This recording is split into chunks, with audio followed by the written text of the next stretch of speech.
You're listening to Strange by Nature, your guide to the strange, weird, unbelievable, and improbable wonders of the natural world.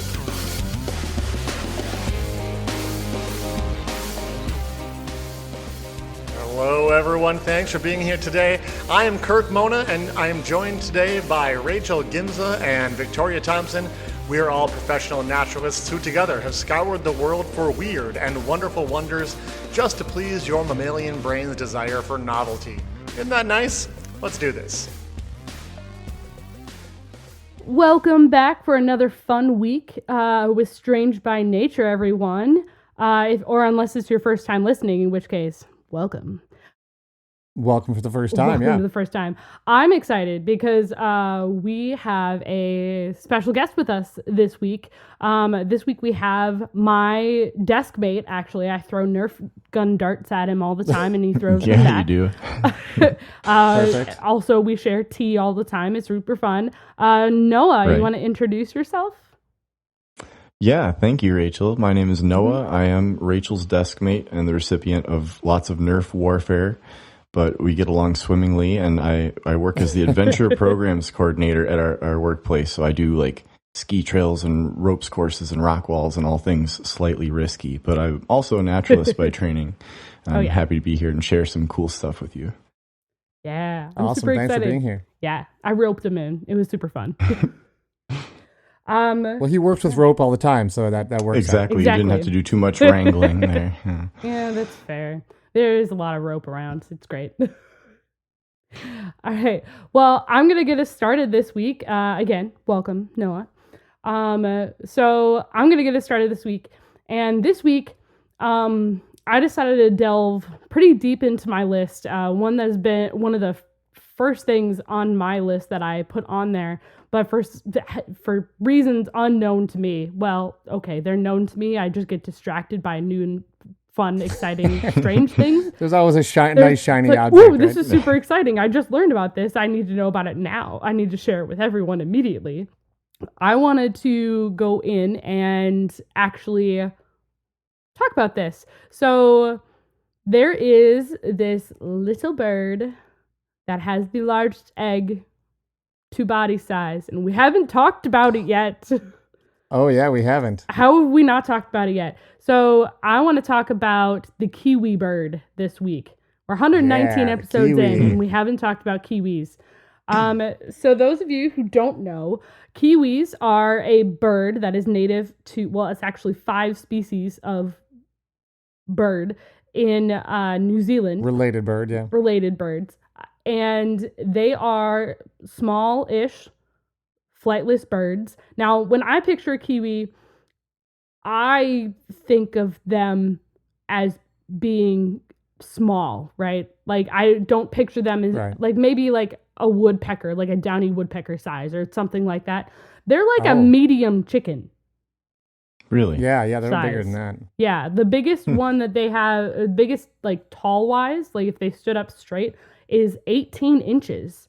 So that's like your forearm, more or less. That's a big bird. Yeah, that's a good size. It's a decent sized bird. I wasn't expecting that. I was expecting them much smaller, even though I've seen their eggs before. Yeah, so I just want to talk about kiwis today. So they're really funky little birds. They are shaped, I feel like they're such a weird shape. They have like, they kind of remind me of a gourd, you know? Not like a pumpkin, but like a long neck, like gourd. They have a like really rotund body and a little longer neck and then a really long beak. And they just have these 2 little feet, but they don't have wings or anything. Kiwis are also Wait, nocturnal. they have no wings. So Is that what hold you're on, telling me? before I get into that. So they're kind of shaped like that gourd. They have this brown fuzzy fur, not fur, feathers, which is really cool. And actually, the reason why I always think of like kiwi fruit, they are actually right. Yeah, kiwi fruit is actually named after kiwi birds. From my research, is it really? I didn't know that. Yeah, people saw kiwi birds and they saw kiwi fruit. Kiwi fruit got brought from China to like New Zealand and Australia and became super, super popular in the early 20th century. And they saw like the resemblance, and the outside of kiwi fruits reminded people of kiwi birds. So, okay, so Rachel, I had no idea those connection. I have a question for both of you then. Well, maybe Rachel knows, do the kiwi birds ever eat the kiwi fruits? And if that happens, is it cannibalism? That is a great question. Wow. I feel like it wouldn't be cannibalism just because it's kiwi fruit, not kiwi bird. Fair point. And people from New Zealand are sometimes called Kiwis. So if a Kiwi eats a Kiwi who ate a Kiwi, does the universe just implode? I think it might. Probably. Actually. That's the end of the world. Okay. Yeah. Just checking. I think it is the end of the world. So. We have some listeners from that part of the world, so be careful. Oh dear. Yeah, please. Or experiment and let us know what happens. Yeah, we want to know. Like, this sounds fascinating. If the world ends, it's too late. So. Well, yeah. So to move forward, please keep us going. Yeah. So yeah, if you think about like about the size of a chicken, that's what a kiwi is. But they don't have any wing. Well, they have wings, but they're only about an inch long. So they're pretty much useless and very much hidden. Yeah. They're flightless. They are ground birds. They don't have tails either. But they do run and they fight pretty significantly. They're really territorial, actually, when it comes to space. And they need quite a bit of space in their forested forested areas, not wetlands, to nest as well as take care of the spaces. They are really fascinating when it comes to like how they protect their areas and everything. And they're actually monogamous, which is not necessarily unheard of, but kind of fun. One thing that I found fascinating It is kind of fun. Right. One thing that I found fascinating when it came to kiwis when I was doing my research is kiwis, for the most part, they use like sight and smell when it comes to like hunting, which it's interesting, but because of that and the fact that they are kind of crepuscular, more nocturnal than anything else, they actually are, their eyes are awful. Like, they're the smallest size eyes versus their body size or whatever. Interesting. Okay. To the point, they're a bird of extremes. They're a bird of extremes to the point where it's actually to the point where kiwis, they did some studies and like a third of the species that they found out in the wild actually had some sort of ocular lesion on their eyes.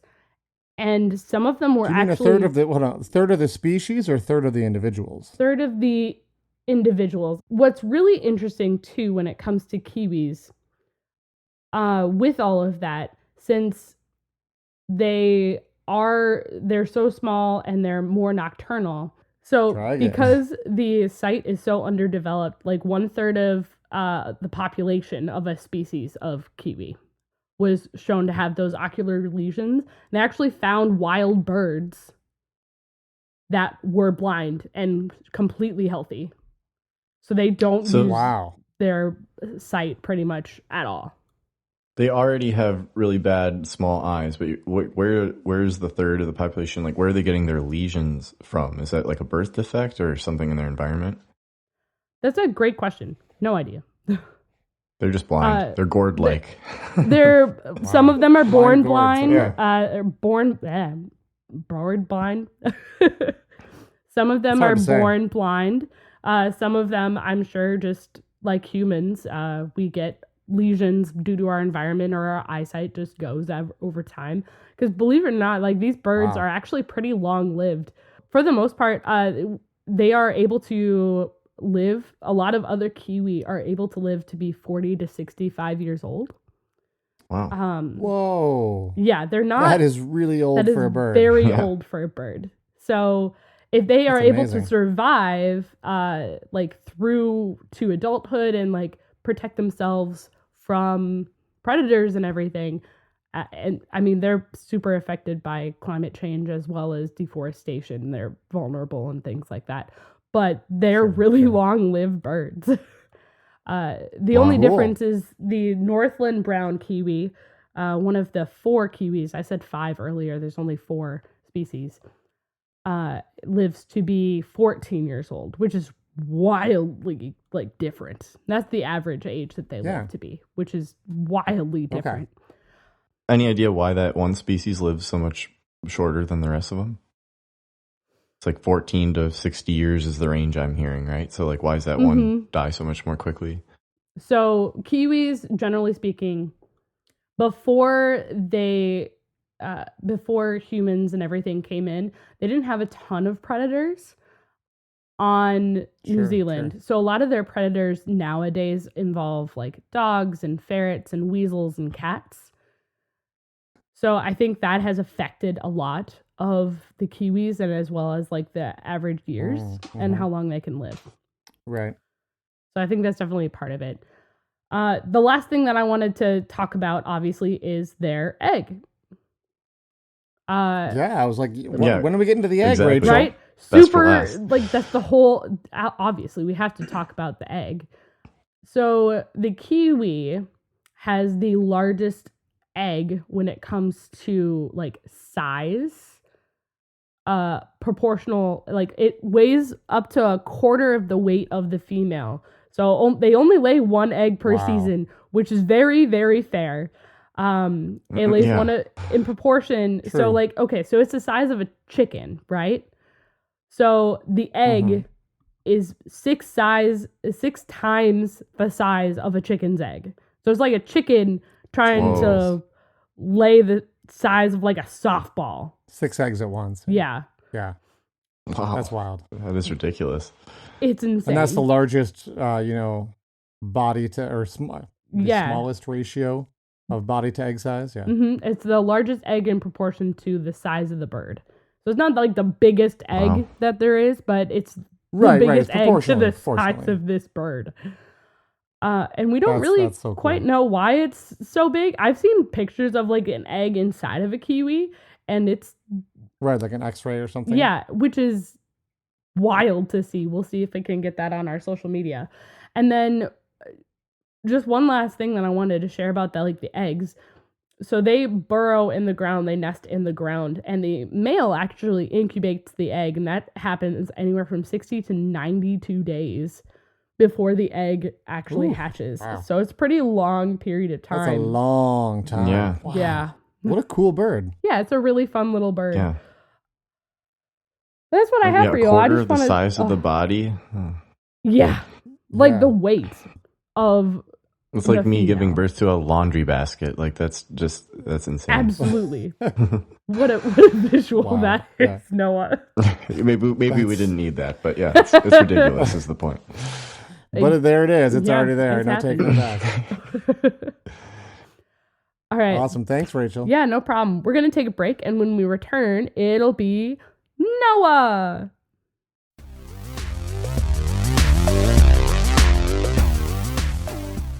Strange by Nature podcast is brought to you by listeners like you who have joined the Society of Strange, our membership group on over at patreon.com/strangebynature. Society of Strange members can join at one of 3 different membership levels and help support the show and also get some fun stuff like water bottle stickers or access to super secret content.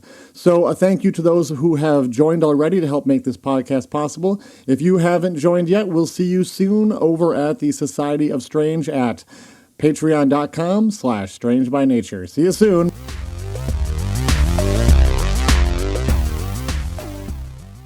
All right, welcome back, everybody. Again, my name is Noah. Thanks to the Strange by Nature hosts for having me on today. And I've got something kind of interesting to discuss with you today, and that is chaga. Have you ever heard of chaga, either of you? Oh, yeah. Absolutely. But I'm sure a lot of our listeners have no idea what that word means. I've heard of Awesome. chaga tea. Yes, chaga tea is a wonderful brew. I'll explain how one might acquire or make chaga tea a little later here too. But chaga is essentially, I've heard it described as the king of medicinal fungi, which is kind of funny because it's not actually a fungus. It's more of a combination of like mycelium, which is fungus-y, and like wood. So it's technically called a canker if you've ever been out in the forest and see like a weird like splotchy growth on something. Not to be confused with a burl, which is a different tree thing as well. It gets kind of complicated and confusing. All right, but yes, cool. it's a That's where canker. my brain went, was like you said canker, and my brain went, oh, like a burl? And thank you for the clarification. They are very similar, but yeah, it's there's a slight differentiation there. So chaga can only be found on, well, not only, but pretty much exclusively white birch trees or paper birch trees, which I'm assuming some people are familiar with. They have a very signature like flaky bark. I've lived up in northern Minnesota almost 2 years now. Rachel and I live in the same area. And I have once discovered chaga growing on an aspen, which can look a lot like a paper birch, especially if you're not looking for that flaky bark. But I think 98% of the time or something, you'll find it on living white birches. That's another important part. You won't find it on dead trees. Cool. But it basically looks like if you think about other popular mushrooms people eat, shiitakes, portobellas, or morels or chicken of the woods, they all look and feel like soft and tasty, basically. Whereas this looks like something to be avoided. It's like a big black burned charcoal clump that grows on these trees. But which really makes me question who first ate it. They looked at it like, I have that question about tasty. many things. Yes. Right. Like you can't just pull it off the tree like a normal, like a shiitake. Like you need a hatchet or a hammer to it's basically wood so that you're banging off of a tree. And whoever took a bite of that, like an apple, again, I'm not sure what they were thinking, but once you get this big clump off of a birch tree, you've got this big black burned like exterior. The inside is actually like a amber orange color, and that's like the meat of the chaga, like what you really want. Whoa. But the exterior, that black hardened part, has a lot of melanin, which is super good for your skin. You can think of the root of the word. So how might I prepare chaga tea if I were to find it in the forest? A lot of people will take they'll just break it up into chunks, like grape-sized chunks, and then you simmer that, just below boiling for maybe 2 to 4 hours, depending on the strength of your brew. 2 Other to people 4 will put it into hours? a coffee grinder or make a fine goodness. powder and do the same thing. Yeah. So a bit of a process, yeah. It is a bit of a process, but it's well worth it, and it's actually pretty palatable compared to like a reishi mushroom. Is kind of bitter taste to it. Chaga is pretty good if you add some maple syrup and milk, in my opinion. But I've also gone through a little bit of a chaga craze. So as Rachel maybe knows, I can be a little bit of a phasey person. Like I'll latch onto a hobby and it consumes me for a month, and then I'll abandon it forever.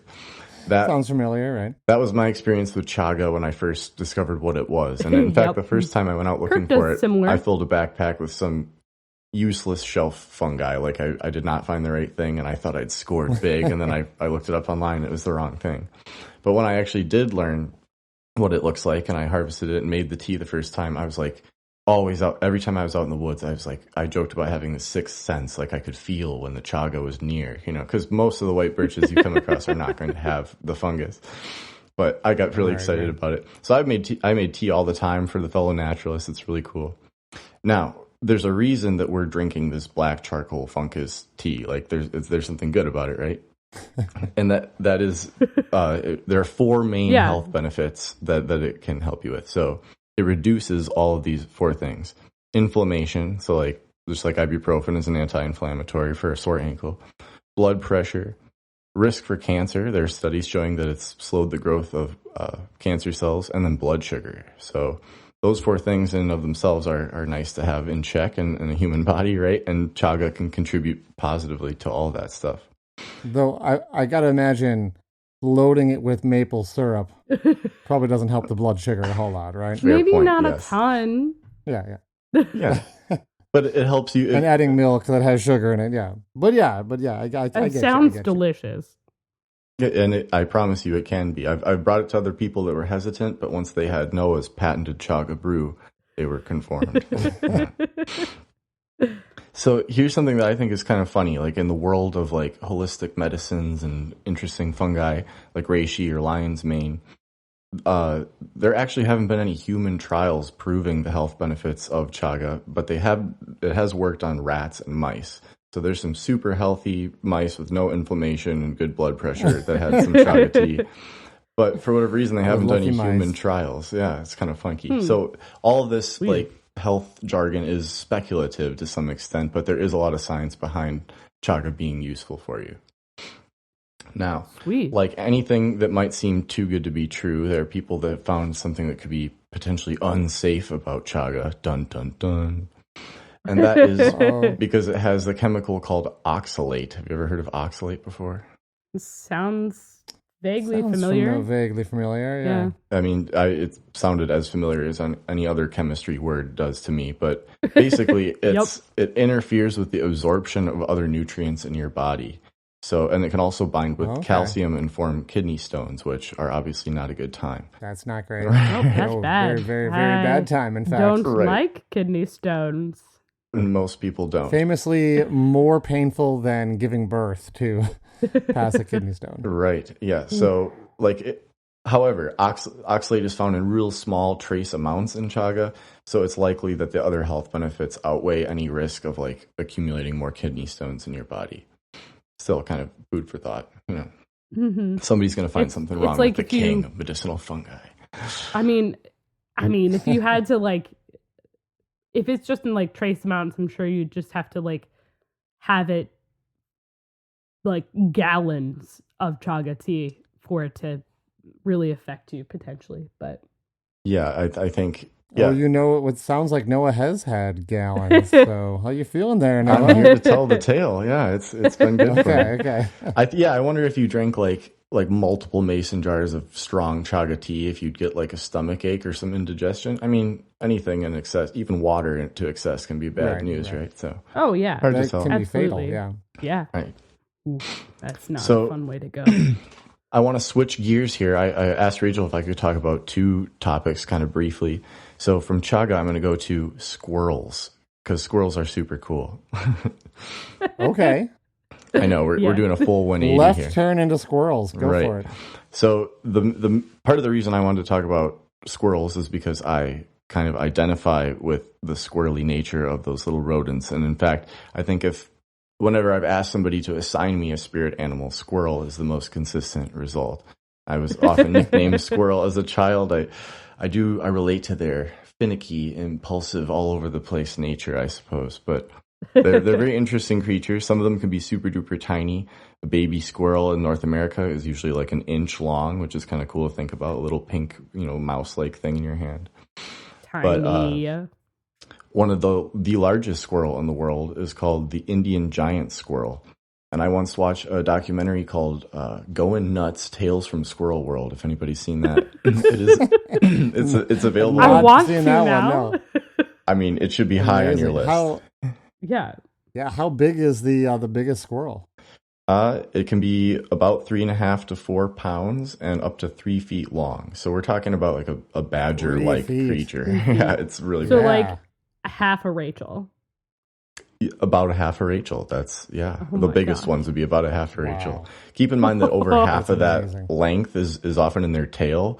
Like they still have a pretty big body that can be 1.5 feet long, but the tail is like much like a monkey uses it for balance, or a cat. It has a big tail to stay up in the canopy. Hold on, I gotta step in here. Yes, Rachel. Yeah. Half a Rachel. Yeah. It's more than half a Rachel. Come on. I know. I was seeing if I could get away with it. No, we're not. The Rachel is a very important scientific unit of measurement. You can't go getting loosey goosey with the Rachel being bigger than it is. I'm sorry. Is it like? I know it's like two. It's like 3/5 or like 2/3, right? Sure. Somewhere there. As long as we're being honest with ourselves, and by ourselves I mean you. Yeah. Well, I mean, if all of a sudden Rachel is 6 feet, then think about all your previous episodes where your measurements are off. Like, we have to keep Rachel. Yeah, everything will be wrong. Everything will be wrong. The importance, it's right. Dream. So it's very important. We hold the line on the Rachel. We need scientific integrity. 10 inches. That's right. That's right. I think So- I'm done growing. I'll just share a couple really peculiar facts with you about some squirrel stuff. So, Please Yeah. do. I didn't realize this until recently after doing a little research, but squirrels were not like a part of urban environments the way they are today. Like you think of any city park, there's going to be a squirrel in the tree. That was actually a concerted Yeah. effort on the part of lots of U.S. city planners and officials around like the middle of the 19th century. So think like Civil War era. Really? In addition to domestic warfare, they were also putting squirrels in parks in cities across the country to the point where now they're kind of a problem almost. You know, there are too many Right? in certain areas. But yeah, That is bizarre. That's Yeah. wild. That's like the Canada goose. We Yeah. don't have time for that. another episode perhaps. A whole other episode there, yeah. Another interesting thing, considering squirrels' power in cities, they've literally shut down the economy for a little bit at a time because they chewed through electrical lines that shut down the NASDAQ stock market twice in 1987 and 1994. So Well done. Well done, squirrels. squirrels are anti-capitalist, apparently. They got a little Occupy Wall Street jacket on. Yeah. Exactly. Like, Yeah. let's cause some havoc. A youth extra, extra small sweater that says Occupy Wall Street. Yeah. Absolutely. The last thing I want to share about squirrels that I think is really crazy. There's a particular species of squirrel, and I've forgotten the name, but it lives in an environment that has rattlesnakes. And they'll sometimes do this like camouflage perfume, I guess I'll call it, where they chew on like the old snake skin or like a deceased rattlesnake.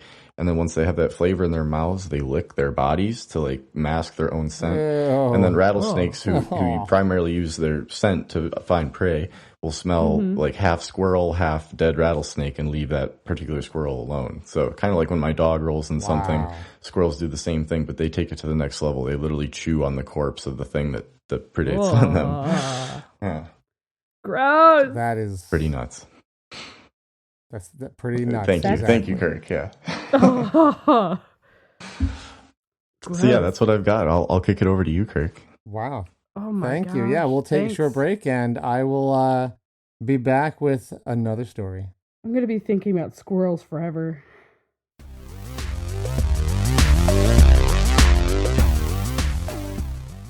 Welcome back. We have talked on the show about chimera before, so I want to recap. In Greek mythology, the chimera is a combination of different animals thrown together. It is depicted as a monster with a head of a lion on a goat's body with a serpent's tail. And depending on who is drawing it or telling the story, the tail could either literally be a snake's tail, or it could be a tail made of the front end of a snake, so the tail could bite you. That's Right. probably more common in the stories. More 'Cause it's horrifying. scarier. Yeah. Yeah. Sometimes the animal has the head and the body of a lion, but just a random goat head sprouting out of its back. I've So- seen that. Pretty Awful, wild. awful. I hope not in person, but yeah, pretty wild. No, stuff. not in person. Now, right. Over time, the word chimera became, it sort of evolved to mean just like a few animals stuck together. So not just those particular three. So like centaurs, half man, half horse, those are chimera. Half man, half bulls are minotaurs. We also have griffins and Pegasus or Pegasuses, or I don't think there's actually a plural. There's only one Pegasus, so no plural there. But Right. folk tales are ripe with examples of these chimera. And my favorite of all time, though, is in a Simpsons episode, of course, Of course. where Lisa goes to the Renaissance Fair and Chief Wiggum is running a ridiculous mythical animal sideshow featuring the Esquilax, a horse with the head of a rabbit and the body of a rabbit. Oh my goodness. It's a rabbit. It's just a rabbit. It's just a rabbit. It's just a rabbit. It's a great joke. Great episode. Anywho, not what I'm talking about, actually. As I said, we've talked about on the show about chimera a number of times because there really are chimera in the real world. Right. There are cases where you can find like one organism, but it has distinct different DNA genomes that create it. One of the first we talked about on the show was one that I talked about when I mentioned the mitochondria in humans. So actually, all humans are technically chimera. We have what is called our autosomal DNA, which is the DNA that we get from our inherit from both our parents. It's what we usually think about when we're talking about DNA.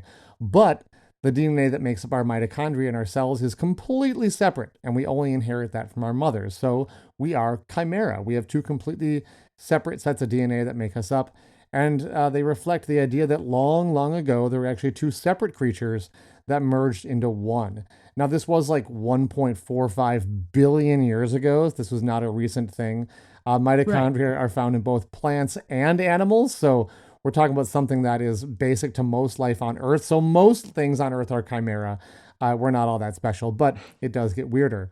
We've also talked about lichens on the show. Rachel, I think you were the one who talked about lichens. I talked about a specific lichen that went into space way, way, way, way, way back. Yeah. Yeah. Cool. And lichens are chimera. They're actually a fungus with an algae and a bacteria living inside them. They function as one organism, but given those parts, it takes like 4 separate genomes just to create this one creature, three or four, depending on what you're talking about. Mm-hmm. So, they also are considered to be a type of chimera. Victoria did a whole episode in other ways besides just our mitochondrial DNA that we create human chimera. She talked about, here we go, tetragametic chimerism, as well as blood chimerism between mother and fetus and between twins. So clearly, chimera have been a rich vein of topics for the show, and it turns out we're not done digging yet. What caught my attention this week was that scientists have discovered a new record-setting chimera. We now have a new candidate for the most jumbled up chimera yet discovered here on Earth. And now, I don't want to get your hopes up. This is not a horse with wings or a lion with a snake tail and a goat head growing out of its back. Aww. It is decidedly not all that interesting to look at. It is a single cell alga. So boring. Okay. I do love the name, though. Yeah, you really can't. Which maybe makes it even cooler that it's made up of so many things. So I love the name. It's called Cryptomonas, and like my last name is Mona. So basically, it's called Hidden Me. Is essentially what this plant is called, which is pretty cool. So what did they find out? A team of international researchers published a paper in the journal Current Biology showing how, oh boy, brace yourselves for the pronunciation on this one, the Cryptomonas gyropyrenoidosa.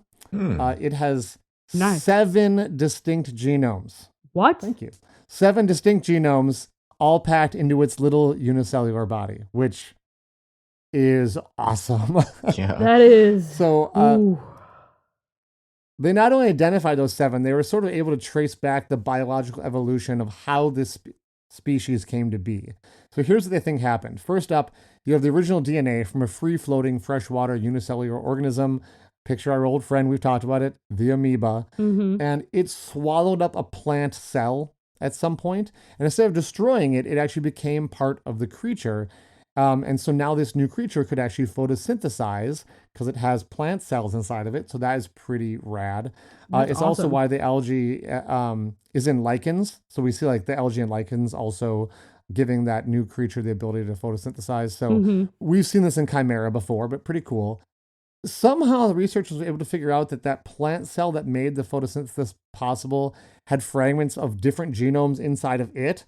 So actually this new chimera actually ended up having like 4 different genomes in it just by merging 2 different organisms. That's wild. Now, later on, the cell was infected with 2 different bacteria that persisted in the cell generation to generation and became part of the organism, this bacterial cell. So now we're up to 6 genomes that are present in this one cell.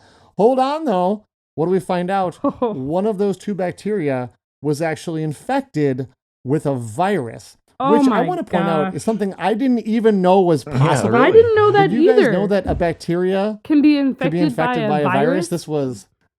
Okay. I may have heard that at one point, but that fact had left my brain. So I'm like, wow, that is very cool. So everyone if you're playing along at home, you'll know that brings us up to 7 genomes that are found within this, which is a new record. The previous record had been 6. Yay. I do want to point out that as I was reading, it sure did sound like there were parts of 7 genomes instead of 7 full genomes, which I think would be even more amazing if they were not as fragmentary as they were. But like, where do you draw the line, right? Is the DNA of our mitochondria just a fragment? I mean, mitochondria can't live on their own outside of our body. It isn't enough to create like a fully autonomous species. So I don't think that it really matters that what they found were just parts of genomes, because that's kind of how all chimera work. Think about the classic example. If you had completely separate genomes, you'd have a lion and a goat and a snake. And that's not the Right. point. You have parts of them together. So that's kind of really what a chimera is. Is all these parts working together inside of an organism, which is very cool, and making up a complete genome that functions on its own. That is So I pretty do cool. love that the more we look at life and at genetics and even what it means to be a species, the more complex it becomes. And we've said it, Rachel, on this time of the show, time after time. You mentioned it last week. We should basically get t-shirts made We at this should. point, but life laughs at our little boxes. No, right? it's nature It laughs at our continually- boxes. Well, nature and life, it all laughs at our little boxes. This idea that we can put things into Categories? perfect little categories. No. Nice try. When you really start to break it down, it doesn't work that way. And I think this is a super cool example of where the ideas, or chimeras in general, Yeah. in all their forms, are like a super cool example of where the ideas of maybe even what a species, that it's just this one simple thing, it all kind of starts to break down. Well, I So mean, I will say, if you want to learn more about Cryptomonas, you can check out an article on phys.org called Single-Celled Alga Found to Harbor 7 Genomes by Bob Yurka. Or you can read the original paper that came out, which was in Current Biology. It was called A Single-Cell Cryptomonad Cell Harbors a Complex Community of Organelles, Bacteria, a Phage, and Selfish Elements. That was from the April Wild. 2023 issue of Current Biology. So I guess check that out. I'll try to put some links also in the show notes. yeah. But that is what I have for y'all this week. Well, if That's we just are wild. chimera, what I'm hearing is that I can truthfully tell people I'm a mythical creature from now on. So that is how I'll be introducing myself. But I also have No, another. we already knew this. Here's the problem, though. If you are a chimera, then chimera are no longer mythical. So therefore, you could not be a mythical creature, I'm afraid. I mean, chimera got are me. technically not mythical already. Right, they're not, right? That's what it comes down to. Now, Noah, if you want to tell people that you're a mythical creature, well, I'm who am still I to I'm still stop going you? to, You yeah, know? for sure. But Excellent. Yeah, perfect. Excellent. what? So I have another question then. Like, what isn't a chimera? If like so many organisms on our planet have multiple or pieces of different genomes, like, is there anything that's like definitely just it? Does it really have a meaningful, is it meaningful at that point? If basically all these creatures are at least a chimera or something, turns out that's kind of how species get formed. Yeah. It's not just the simple process of evolution, selecting certain genes and being passed on. The reason that the bacteria were important in this is that bacteria have the ability to basically go into our genes and rewrite them, maybe to create more bacteria or to do things. And even we start to look at human DNA, you will find some little things where you're like, well, this is an odd little section of our DNA. What's going on here? And it may have been because a bacteria at some point was monkeying around inside our DNA. And so this is, the more we study DNA, which is a kind of new thing to be able to really dive into the genome and study it, I think we're going to find this sort of thing is more and more common. Oh, yeah. And so, at some point it's like, well, okay, I mean, everything's a chimera. What's your point, Well, I mean, the whole thing, So too. well spotted, Noah. Yeah. I mean, the whole thing, too, is when we get down to it, when it comes to like DNA and categorizing and everything, how many things have been reorganized since we discovered DNA, When it, Right. like, how many things we thought fungus were more, fungi see. were You more mean, like, related when you say to we plants. categorized, you mean like in taxonomy? Oh, Like, we yeah, have absolutely. Like, taxonomically it gets put them down in to different groups, yeah. taxonomy. Like, when it comes down to it, if everything has bits and pieces from all of these different groups, it blows up how we do taxonomy in the first place, or it can. It does, but I do want to give a shout out to those early scientists who were working on taxonomy, because one of the things I teach kids, when we're looking at insects, is they mostly got it right. Right?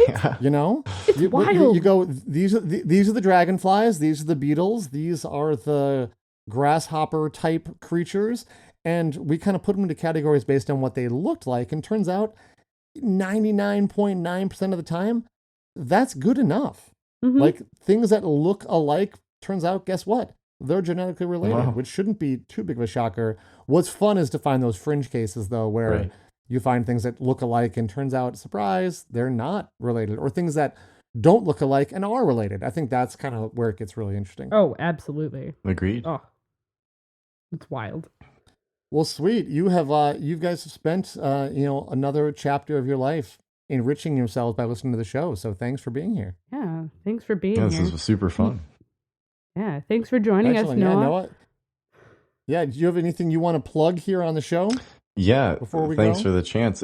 My plug is not related to squirrels or chaga, but when I'm not investigating the world of mysterious, strange nature things, I like to write and record music. So if you like alternative indie rock, jazzy type of music or singer-songwriter stuff, check me out on Spotify. It's Noah Shea, like shea butter. I've got a bunch of albums out, and I'll be working on a new acoustic album this summer. So, yeah. Woohoo! Awesome. Cool. We'll try to include a link in the show notes for people who are curious about Noah's other pastimes. So thanks for being on. Yeah, Thanks, thank you very Noah. much. Thanks everyone for listening. Have a great day. Yeah. Bye. Thanks everyone for listening to today's show. Be sure to subscribe. New episodes drop every Wednesday, and we love sharing this strange world with all of our listeners. If you would be so kind as to leave us a 5-star review, that would be great. It lets other lovers of the strange discover the show. You can reach out to us on social media by searching for Strange by Nature Podcast on Twitter, Facebook, and Instagram. You can send us an email as well. Our address is contact@strangebynaturepodcast.com. If you want more information about the show, you can also check out our website, which is strangebynaturepodcast.com. Until next week, get outside, stay curious, and embrace the strange.